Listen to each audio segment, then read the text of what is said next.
जय हिंद स्टूडेंट्स। ये वीडियो काफ़ी इम्पोर्टेंट वीडियो है क्योंकि इसमें हम कुछ प्रॉब्लम्स रिलेटेड टू कैपेसिटर्स को डिस्कस करेंगे। और ये इसमें से कोई ना कोई हमेशा एग्ज़ाम में, बोर्ड एग्ज़ाम में पूछा ही जाता है। और इससे काफ़ी कैपेसिटर से रिलेटेड काफ़ी कॉन्सेप्ट हमारे क्लियर हो जाते हैं, इसलिए इसको बहुत ध्यान से देखना है और आप एक दो बार ज़रूर इसको देखिए ताकि सभी चीज़ें क्लियर हो जाएं। तो सबसे पहली प्रॉब्लम ले रहे हैं common potential and loss of energy and sharing of charges. Suppose students, you are given two capacitors having capacitances C1 and C2 and they are charged to different potential V1 and V2. What will happen when they are connected? अगर आप इनको connect करते हो with their positive plates at one point and their negative plates at another point, since they are at different potentials, the charge will flow from a capacitor at higher potential to the capacitor at lower potential till their potential difference becomes same. Is it okay? So जो ये बराबर हो गया sharing के बाद, ये this potential is known as common potential. हम इसको निकालेंगे और प्लस इस शेयरिंग में कोई लॉस ऑफ एनर्जी हुआ है उसको निकालेंगे। Is it okay? सो ये हमने कंसिडर कर लिया। When two capacitors charge to different potentials are connected, the charge flow from the capacitor one at higher potential to the other at lower potential. And what will happen, the current that flow that time in connecting wire, it is known as transient current, and till their potential becomes equal, and this equal potential is known as common potential. So we want to calculate the expression. We will use the property of law of conservation of charge. Now total charge before sharing, this is equal to Q1 plus Q2, charge on first capacitor plus charge on second capacitor. This can be written as, since Q is equal to CV, so Q1 is equal to C1 V1 and Q2 is equal to C2 V2. This is the charge before sharing. And if V be the common potential after sharing, then total charge after sharing will be C1V plus C2V. Is it okay? अब potential V हो गया है तो Q1 जो पहला वाला capacitor होगा उसके ऊपर चार्ज Q1 जो होगा वो C1V के बराबर होगा और ये C2V के बराबर होगा। V को कॉमन कर लेंगे, C1 plus C2 is equal to V आ गया। Since by the conservation of charge, no net charge is produced or destroyed. So the charge after sharing must be equal to total charge before sharing. So charge after sharing is C1 plus C2 into V. अभी आपने calculate किया, और charge before sharing C1 V1 plus C2 V2. So the common potential will be equal to C1 V1 plus C2 V2 by C1 plus C2. This is the expression for the common potential. Is it okay? अगर आपके पास दो capacitors हैं C1 और C2, उनको आपने parallel में जोड़ दिया, उनके पोटेंशियल्स V1 और V2 थे, तो अब जो कॉमन पोटेंशियल हो जाएगा दोनों के लिए वो C1 V1 plus C2 V2 by C1 plus C2 हो जाएगा। Now we want to calculate the difference in energy stored before and after the sharing of charges. Suppose this is Ui is the energy stored before the sharing of charge and Uf is the energy stored after sharing of charge. So before sharing of charge, energy stored in first capacitor is half C1 V1 square. ये formula आप पढ़े हुए हो, half CV square formula होता है energy stored का capacitor के लिए। सो पहले कैपेसिटर के लिए हाफ C1 V1 स्क्वायर और दूसरे कैपेसिटर के लिए half C2 V2 square minus this is the total energy stored before sharing. Now total energy after sharing half CP square, where CP is the equivalent capacitance of the combination and V is the common potential. So 1 by 2 C1 V1 square plus 1 by 2 C2 V2 square minus this is the value of CP is C1 plus C2, they are connected in parallel, and the value of V is equal to C1 V1 by C2 V2 plus C2 V2 by C1 plus C2। ये अभी आपने निकाला है, इसका square यहाँ हो जाएगा। अब आप इसको सॉल्व कर लेंगे, हाफ सब में से बाहर कॉमन कर लेंगे, C1 V1 square plus C2 V2 square minus ये यहाँ पे इसका स्क्वायर करेंगे, C1 V1 plus C2 V2 का होल स्क्वायर करेंगे तो ये आ जाएगा A plus B whole square वाले फार्मूले से, A square plus B square plus 2AB। और इसका जब C1 प्लस C2 का स्क्वायर करेंगे तो एक पावर इस C1 प्लस C2 से कैंसिल हो जाएगा, तो केवल नीचे एक C1 प्लस C2 रह जाएगा। अब इसको आप सॉल्व कीजिए, माइनस साइन को आगे अप्लाई कीजिए और एलसीएम लीजिए इस एक्सप्रेशन को। ये C1 प्लस C2 मल्टीप्लाई होगा, एलसीएम लेंगे तो सो ये मल्टीप्लाई होने के बाद ये वैल्यूज आ गई C1 B1 square C2 B2 square C1 C2 B1 square plus C1 C2 B2 square minus C1 square B1 square minus C2 square B2 square minus 2C1 C2 B1 B2। यहाँ से जो cancel होने वाला term है ये cancel कर दीजिए, आप खुद एक बार लिखेंगे तो आपको समझ में आ जाएगा। ये दो टर्म्स इन दोनों टर्म से कैंसिल हो जाएंगे। अब ये C1 C2 ये तीनों से कॉमन आउट ले लीजिए आप, आपको मिलेगा 1/2 C1 C2 by C1 plus C2 and in bracket V1 square V2 square and minus 2V1 V2, ये आपको यहाँ पे मिल गया। So we can write VUI minus UF is equal to half C1 C2 by C1 plus C2। ये expression A square plus B square minus 2AB है, इसको A minus B whole square लिख सकते हैं। Is it okay? इसको चाहे आप V1 minus V2 लिखो, चाहे V2 माइनस V1 लिखो, आप दोनों में से ये सेम एक्सप्रेशन आएगा, इसलिए आप इसको V1 डिफरेंस V2 लिखो और होल स्क्वायर। अब देखो C1 C2 ये पॉजिटिव टर्म्स हैं, V1 और V2 में से कोई भी बड़ा हो, जब इसका स्क्वायर होगा तो ये टर्म हमेशा पॉजिटिव आ जाएगा। Is it okay? जब ये पॉजिटिव आएगा, ये पॉजिटिव है तो ये पूरा का पूरा expression it will be positive. Is it okay? So UI means initial energy stored minus UF final energy stored, this is positive, it is always positive. Is it okay? It means initial energy stored is greater than final energy stored. Means we got a conclusion that due to sharing of charge there is always loss of energy. Okay, and this loss of energy it happens when the transient current flows. Okay, so in flows in through the wire, connecting wire. So this energy loss is due to the in the form of heat and the electromagnetic radiation। जो heat radiation वहाँ से निकल रहा है या current को flow करने से जो इलेक्ट्रोमैग्नेटिक रेडिएशन के फॉर्म में या हीट के फॉर्म में जो एनर्जी निकलेगी उस फॉर्म में ये एनर्जी लॉस होता है। Is it okay? Now another example take. ये कोई प्रॉब्लम है जिसमें दिया हुआ है एक पहले plate capacitor, plate area A है, प्लेट सेक्शन डी है और कैपेसिटेंस इसका C0 है। अब क्या किया गया, इसको इस तरीके से फिलअप किया गया है। क्वेश्चन बोलेगा कि हमने इसके हाफ रीजन को K1 डाइलेक्ट्रिक से और हाफ रीजन को रिमेनिंग हाफ को डाइलेक्ट्रिक जिसका डाइलेक्ट्रिक कांस्टेंट K2A से फिलअप कर दिया। तो अब ये C1 C2 की वैल्यू या इफेक्टिव इनका क्या होगा ये आपको निकालना है। Is it okay? So clear है, जब आप C1 लिखेंगे तो K1 dielectric constant ε0A/d, D यहाँ पे जब आपने आधे रीजन को बंद किया हुआ है तो आधे रीजन में ये फैला हुआ है तो जो लेंथ बचेगी, सेपरेशन बचेगा वो d/2 हो जाएगा, इसलिए d की जगह d/2 हो जाएगा। सिमिलरली जब आप C2 निकालेंगे तो K2 डाइलेक्ट्रिक कांस्टेंट और ε0 प्लेट एरिया और प्लेट सेपरेशन ऑफ d/2 आ गया, आधा डिस्टेंस। सो ये C1 C2 की वैल्यू हो जाएगी। अब देखिए ये एक के बाद एक कनेक्टेड हैं, so they are in series combination. Series का फार्मूला आप लगा दोगे, C जो इफेक्टिव हो जाएगा वो C1 C2 by C1 plus C2 हो जाएगा। सीरीज़ कम्बिनेशन में आप पढ़े हुए हैं 1/CS is equal to 1/C1 plus C2, तो क्रॉस मल्टीप्लाई करेंगे और सॉल्व करेंगे तो ये रिजल्ट आ जाएगा आपको C1 C2 by C1 plus C2। So C1 और C2 की वैल्यूज रख देंगे हम, ये वैल्यू जो आपने निकाली है सॉल्व करेंगे तो हमको ये रिज़ल्ट मिल जाएगा।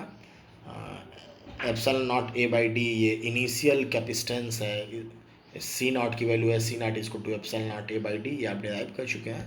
तो ये आपको आ जाएगा जो इफेक्टिव कैपेसिटेंस होगा वो C0 in bracket 2 K1 K2 by K1 plus K2 हो जाएगा।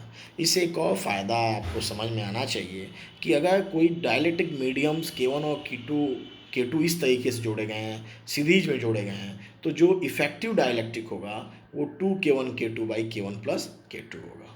Is it okay? Now see in another problem, these dielectrics are filled in different way. आधा अपर पार्ट को K1 से और लोअर हाफ पार्ट को K2 से fill up कर दिया गया है और सेम अब इसका पूछा जा रहा है। सो फिर आप C1 की वैल्यू रखेंगे, C1 is equal to K1 ε0 plate area by plate separation. Plate area आप देखिए आधा अपर पार्ट को फिलअप किया गया तो प्लेट एरिया/2 आ गया, लेकिन प्लेट सेपरेशन तो अभी भी क्या है, d है। सो डी रखा और इसको ए बाई टू रख दिया। Similarly C2 is equal to K2 epsilon naught A by two plate area and plate separation D, तो C2 आ गया। अब थोड़ा सा देखिए, ये जो दो कैपेसिटर्स बन रहे हैं C1 और C2, ये किस कॉम्बिनेशन में, they are in series combination because they are positive ends are at same point. ये वाला एंड और ये पॉजिटिव दोनों सेम पॉइंट पे हैं, और निगेटिव पॉइंट एंड ये प्लेट और ये प्लेट दोनों सेम पॉइंट पे हैं, तो ये कॉम्बिनेशन पैरेलल कॉम्बिनेशन हो गया। So effective capacitance will be equal to CB equal to C1 plus C2, और C1 की वैल्यू C2 की वैल्यू रख देंगे, तो ये epsilon naught A by 2D K1 plus K2 आर C naught K1 plus K2 by 2 हो जाएगा। सो अगेन एक कंक्लूजन, अगर डायलैक्ट्रिक्स को ऐसे फिलअप किया जा रहा है तो जो इफेक्टिव डायलैक्ट्रिक कांस्टेंट होगा हम इसको ऐसे लिख सकते हैं K1 plus K2 by 2। Now next one, suppose ये एग्जांपल है जिसमें ये चार प्लेट्स हैं and they are separated by equal distance. मान लो D से सेपरेटेड हैं और सबकी प्लेट एरिया सेम है, A सबका प्लेट एरिया है, और ऐसे इनके ऊपर फर्स्ट प्लेट को और फोर्थ प्लेट को एक पॉइंट से जोड़ा गया है, सेकंड प्लेट को और थर्ड प्लेट को एक पॉइंट से जोड़ा गया है। हमें बताना है कि इस कॉम्बिनेशन का इफेक्टिव कैपेसिटेंस कितना होगा। Is it okay? हम क्या कर रहे हैं कि इन सब प्लेट्स को नाम दे दिए और मान लिया कि जो ए इंड है वो पॉजिटिव पोटेंशियल पे है और बी इंड जो है, बी पॉइंट जो नेगेटिव पोटेंशियल से कनेक्टेड है। तो ऑब्वियस है कि ये फोर्थ प्लेट और फर्स्ट प्लेट पॉजिटिव पोटेंशियल हो जाएंगे और सेकंड और थर्ड प्लेट क्या हो जाएंगे, नेगेटिव पोटेंशियल हो जाएंगे। Is it okay? अब ध्यान दीजिए, ये प्लेट पॉजिटिव, उसके जस्ट नीचे की नेगेटिव, तो एक यहाँ पे कैपेसिटर फॉर्म हो रहा है। यहाँ पे ये नेगेटिव है, ये भी नेगेटिव है, इसलिए यहाँ कोई कैपेसिटर फॉर्म नहीं होगा। Is it okay? सेकेंड और थर्ड प्लेट के बीच में कोई कैपेसिटर फॉर्म नहीं होगा क्योंकि दोनों प्लेट्स नेगेटिवली चार्ज हैं। अब थर्ड और फोर्थ प्लेट्स को देखिए, एक नेगेटिवली चार्ज है, एक पॉजिटिवली चार्ज है, तो फिर यहाँ पे एक कैपेसिटर फॉर्म हो रहा है। Is it okay? तो यहाँ पे हमारे पास दो कैपेसिटर्स फॉर्म हो गए। Is it okay? और दो कैपेसिटर्स फॉर्म इस तरीके से हुए कि दोनों के पॉजिटिव प्लेट एक एंड पे जुड़े हैं और दोनों के नेगेटिव प्लेट एक एंड पे जुड़े हैं, तो दोनों सीरीज पैरेलल कॉम्बिनेशन में हुए। So C is equal to C1 plus C2, C1 की value epsilon naught A by D और C2 की value epsilon naught A by D, so the result is 2 epsilon naught A by D। ये इस problem का answer है, solution है। इसी तरीके से आप देखिए, अगर इसी प्लेट्स को थोड़ा सा डिफरेंस तरीके से जोड़ देते हैं। यहाँ देखिए, आपने सबसे अपर प्लेट को और लोअर प्लेट को एक जगह जोड़ा था, बीच वाली को एक जगह जोड़ा था। अब ये क्या करें, अल्टरनेट्स प्लेट्स को जोड़ दिया। फर्स्ट को और थर्ड को A से जोड़ दिया, सेकंड और फोर्थ को एक से जोड़ दिया, तो फिर इसके कैपेसिटेंस, इक्विवेलेंट कैपेसिटेंस क्या होंगे। सेम तरीके से हम A को प्लस चार्ज देंगे, B को निगेटिव चार्ज देंगे, तो इस फर्स्ट प्लेट पे पॉजिटिव हो जाएगा, सेकंड पे नेगेटिव हो जाएगा, थर्ड पे पॉजिटिव हो जाएगा और फिर फोर्थ पे नेगेटिव हो जाएगा। अब देखिए इन दोनों प्लेट्स को, यहाँ पॉजिटिव है यहाँ नेगेटिव है तो एक कैपेसिटर फॉर्म होगा, फिर यहाँ नेगेटिव है यहाँ पॉजिटिव है, फिर एक कैपेसिटर आपके पास फॉर्म हो गया।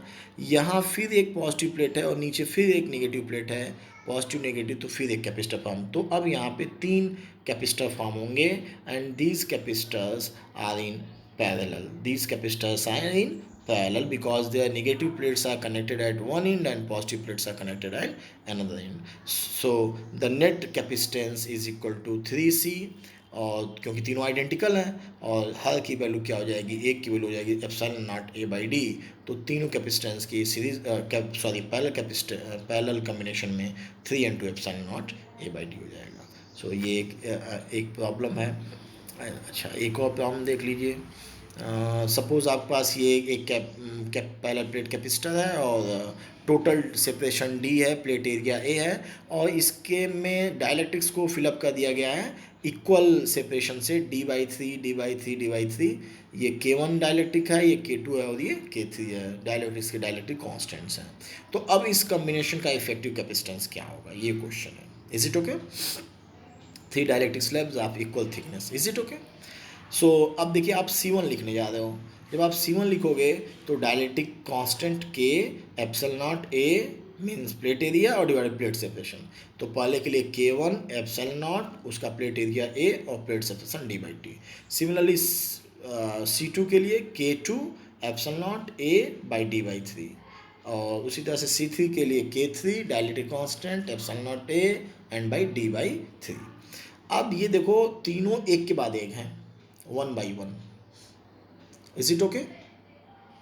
Means they are in series. So since they are in series, therefore we have to apply the formula for series combination. 1 by C effective of series combination is equal to 1 by C1 plus 1 by C2 plus 1 by C3.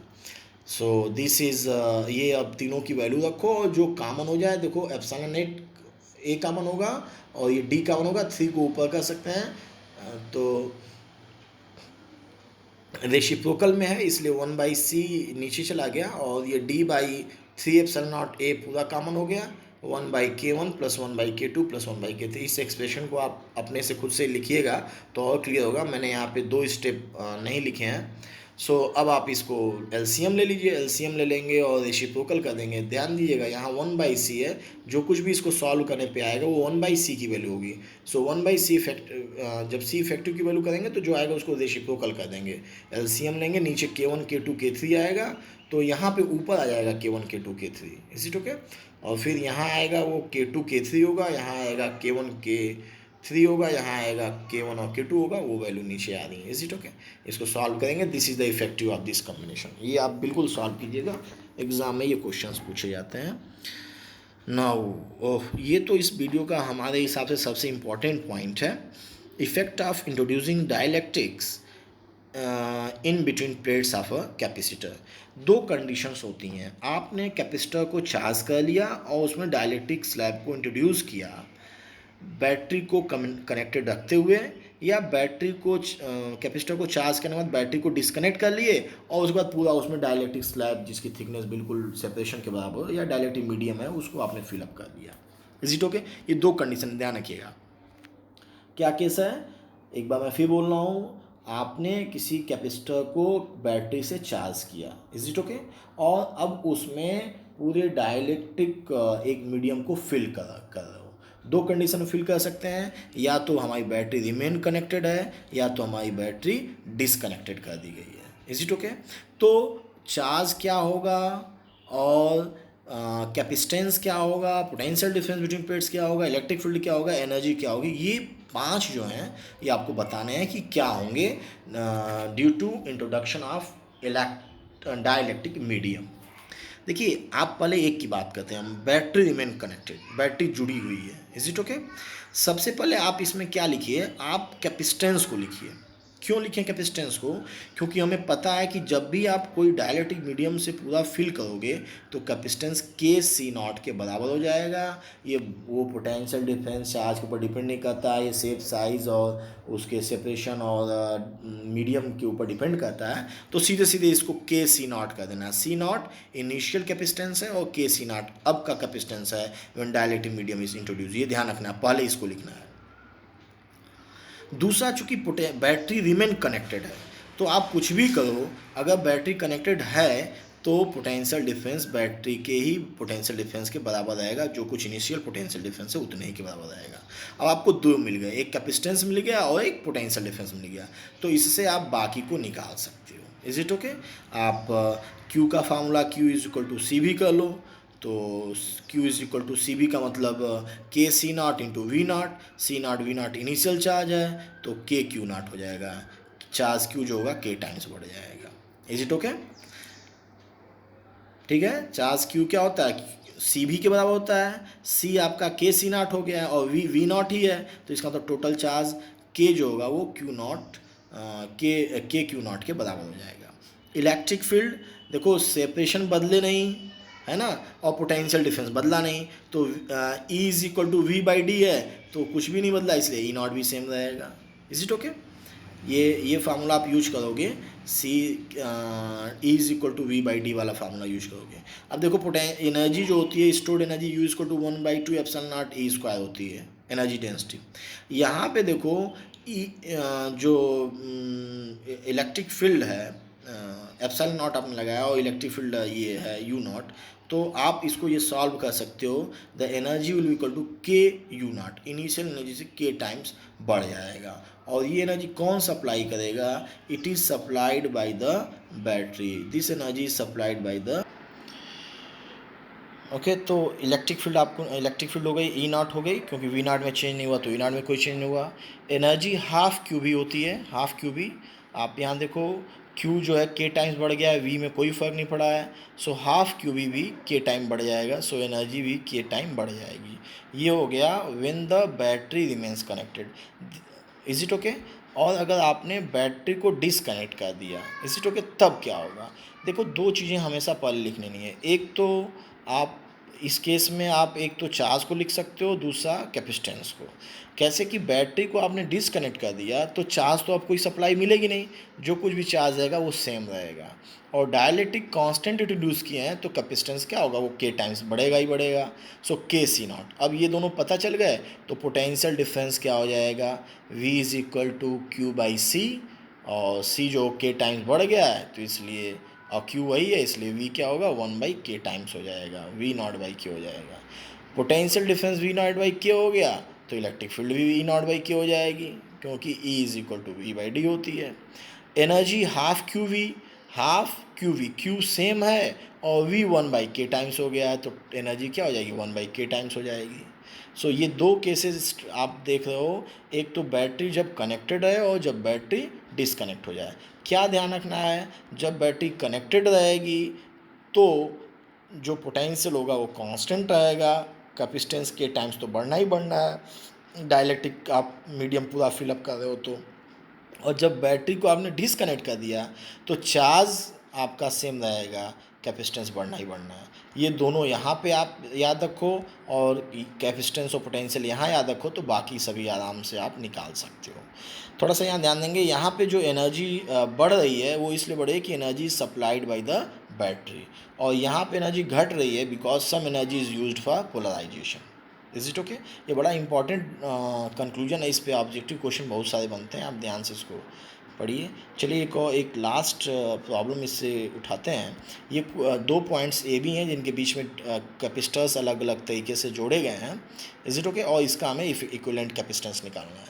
इसके लिए हमने क्या किया, सबसे पहले ये जो point है इसका कुछ नेम रख दिया, P, X, Y और Q, ऐसे हमने अपने सिंप्लिसिटी के लिए कुछ नेम रख दिए। अब आप ध्यान से देखो, X और Y के बीच में 13 माइक्रोफैराड का कैपेसिटर लगा हुआ है।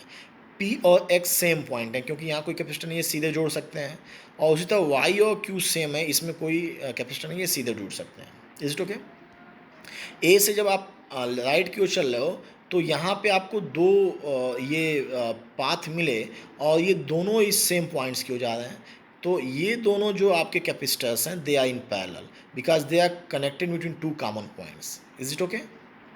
ये आपस में पैरेलल में है। उसी तरह से यहाँ पे ये दोनों दो कैपेसिटर्स हैं। Is it okay? ये दोनों कैपेसिटर्स के जो they are connected in two count points, ये पॉइंट्स और ये पॉइंट्स के बीच में कनेक्टेड हैं, तो ये दोनों भी आपस में क्या हो जाएंगे, पैरेलल में हो जाएंगे। तो हम इस सर्किट को ऐसे रिड्यूस कर सकते हैं, पी एक्स सेम पॉइंट हो गए, वाई क्यू सेम पॉइंट हो गए, उनके बीच में 13 माइक्रोफैराड का कैपेसिटेंस आ गया। ये दोनों सीरीज में पैरेलल में होने से जुड़ गए 13 माइक्रोफैराड, ये दोनों पैरेलल में होने से जुड़ गए 2 माइक्रोफैराड। और फिर जो ये रेजिस्टेंस था Q और A के बीच में वो हमने लगा लिया, A और Q के बीच में एक रेजिस्टेंस आ गया 10 माइक्रोफैराड का। और उसी तरह से ये जो रेजिस्टेंस था P और B के बीच का, उसको हमने लगा दिया P और B के बीच में कैपेसिटेंस 7 का। Is it okay? अब देखो ये C1/C2 35/10 और C3/C4 7/2, ये दोनों बराबर हैं। इसका भी 3.5 आएगा, इसका भी 3.5 आएगा। तो ये इसको हम बोलेंगे कि यहाँ पे ये बैलेंस्ड कंडीशन में है। Is it okay? जब ऐसा कंडीशन बन रहा है कि C1/C2 is equal to C3/C4, is it okay, ratio of capacitance in adjacent arms is same as the ratio of capacitance in other adjacent arm, in that case it is said to be balanced। और तब इसका कोई value नहीं रह जाएगा, ये यहाँ पे कोई ये कैपेसिटेंस का कोई रोल नहीं रहेगा। Is it okay? तो उस कंडीशन में आप इसको इग्नोर करेंगे, तब आपको क्या मिलेगा, आपको सर्किट केवल मिलेगी इस तरीके से 35 माइक्रोफैराड 7 माइक्रोफैराड सीरीज में और 10 माइक्रोफैराड और 2 ये सीरीज में। तो इनको सीरीज में इसको सॉल्व कर दीजिए, 35/6 माइक्रोफैराड आ जाएगा C1/C2 C1+C2 वाले फार्मूले से, और इसी तरह से उसी फार्मूले से इसको सॉल्व कर दीजिए तो इसका 5/3 माइक्रोफैराड आ जाएगा। अब ये और ये दोनों क्या हो गए, पैरेलल में हो गए, तो सिंपली दोनों को ऐड कर दीजिए, C1 प्लस C2 वाला फार्मूला लगा दीजिए, you will get the result like this. So ये आपको मिल गया 7.5 माइक्रोफैराड। ये आप खुद से इसको सॉल्व कीजिएगा और you must enjoyed it I think. इसके ऊपर आप बिल्कुल कमेंट कीजिए, अपने सजेशंस ज़रूर बताइए। Thank you.